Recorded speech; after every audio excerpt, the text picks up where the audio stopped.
안녕하세요. 오늘의 딥다이브에 오신 것을 환영합니다. 이번엔 전설적인 매크로 투자자죠. 스탠리 드러켄밀러. 당신이 공유해 주신 자료들 오늘 한번 깊이 파헤쳐 보겠습니다. 와, 30년간 연평균 수익률이 30%? 그것도 마이너스 수익률이 단 하나도 없었다니. 이게 어떻게 가능했을까요? 그의 투자 철학, 이른바 드러켄밀러 독트린의 핵심을 좀 알아보고 당신에게 적용할 만한 통찰을 찾아보는 게 이번 딥다이브의 미션입니다. 바로 시작하죠. 네, 이게 뭐랄까 단순히 운이 좋았다 이렇게만 볼 수는 없어요. 그렇죠. 운만으로는 설명이 안 되죠. 네, 그의 접근 방식은 상당히 체계적입니다. 거시경제 흐름을 예측하고 또 굉장히 과감하게 집중 투자를 하고요.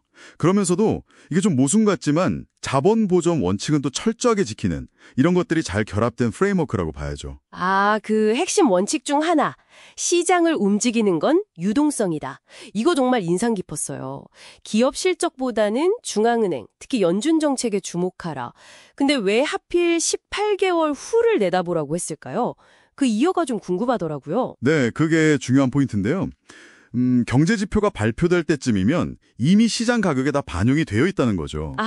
이미 늦었다. 그렇죠. 진짜 기회는 뭐냐면 정책이나 시장 심리가 바뀔 거라는 걸 남들보다 먼저 한 18개월 정도 앞서서 예측하고 움직이는 데 있다는 거예요. 뉴스가 나왔을 땐 이미 늦었다는 거죠. 아하.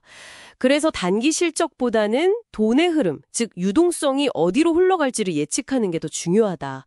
이렇게 본 거군요. 이런 거시적인 접근이 그의 투자 방식에도 영향을 미쳤을 텐데 특히 분산 투자에 대한 비판이 저는 좀 흥미로웠습니다. 맞아요. 보통 우리가 아는 조언과는 좀 다르죠. 네, 많이 다르죠. 그는 진짜 확신이 드는 기회가 오면 그의 표현대로라면 돼지처럼 아주 크게 투자해야 한다고 주장해요. 돼지처럼요? 허허. 네, 분산 투자는 그냥 평범한 수익률만 가져다 줄 뿐이고 정말 큰 부를 쌓으려면 소수의 정말 최고의 아이디어에 집중해야 한다는 겁니다. 근데 여기서 좀 모순처럼 들리는 지점이 있어요. 그렇게 집중 투자를 강조하면서 동시에 첫 번째 질문은 항상 내가 얼마나 잃을 수 있는가 였다는 거예요. 크게 베팅하면서 손실은 최소화한다. 이게 어떻게 양립이 가능했을까요? 그게 바로 비대칭적 베팅의 핵심입니다. 비대칭적 베팅이요? 네. 그러니까 틀렸을 때 잃을 수 있는 돈, 소위 하방 위험이죠. 이건 제한하고요.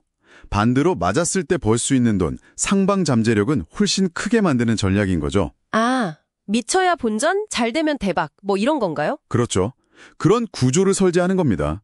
일단 자본 보존이 최우선인데 기회가 보이면 홈런을 노리는 거죠. 그 홈런의 대표적인 사례가 바로 1992년 영국 파운드와 공매도 사건이군요. 네, 맞습니다. 당시 유럽 환율 메커니즘 ERM의 그 구조적인 문제, 그러니까 영국 경제 상황이라 안 맞는데 파운드와 가치를 억지로 독일 마르크화에 고정시키려고 했던 그 모순을 딱 본 거죠.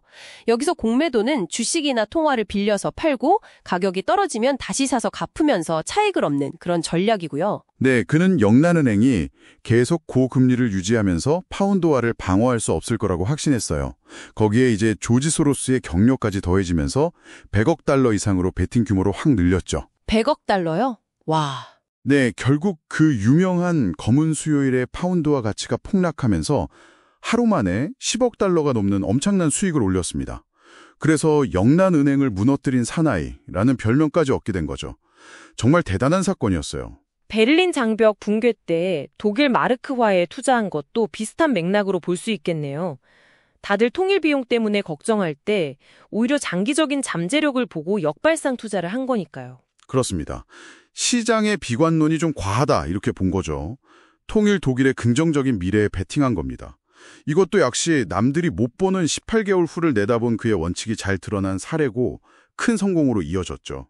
하지만 뭐랄까 늘 성공만 있었던 건 아니잖아요. 2000년 닷컴 버블 때 그 실패, 이건 정말 뼈아픈 교훈이었을 것 같아요. 네, 맞아요. 처음엔 바보를 예측하고 공매도에 나섰다가 오히려 손실을 봤고요. 그 다음에 방향을 바꿔서 큰 수익을 내긴 했지만 마지막에 큰 실수가 터졌죠. 그 포모 때문이었나요? 네, 시장이 거의 정점이라는 걸 알면서도 주변 동료들이 계속 돈을 버는 걸 보니까 그 포모, 소외되는 것에 대한 두려움을 느낀 거죠. 결국 감전에 휩쓸려서 버블 거의 꼭대기에서 60억 달러를 투자했다가 6주 만에 30억 달러를 잃었어요. 6주 만에 30억 달러. 네, 그 스스로도 아무것도 배우지 못했다. 그러면 안 된다는 걸 알았는데 감정을 제어하지 못했다고 그렇게 이야기했죠. 이야, 그의 최대 강점인 그 승부욕, 경쟁심이 오히려 독이 된 순간이었네요. 여기서 지적 유연성이 왜 중요한지 딱 드러나는 것 같아요. 실수를 인정하고 빨리 방향을 바꾸는 능력 말이죠. 조지 소로스를 내가 본 최고의 손실 감수자라고 칭찬한 이유도 이것과 관련이 있겠죠. 정확합니다. 틀렸다는 게 명백해졌을 때 뭐 자존심 때문에 버티는 게 아니고요. 신속하게 딱 인정하고 손실을 끊어내는 능력. 그게 정말 중요한 거죠. 최근 AI 투자에서도 그런 유연성이 좀 보였던 것 같아요. 네, 그렇죠. 엔비디아를 너무 일찍 팔아서 큰 실수였다고 스스로 인정했잖아요.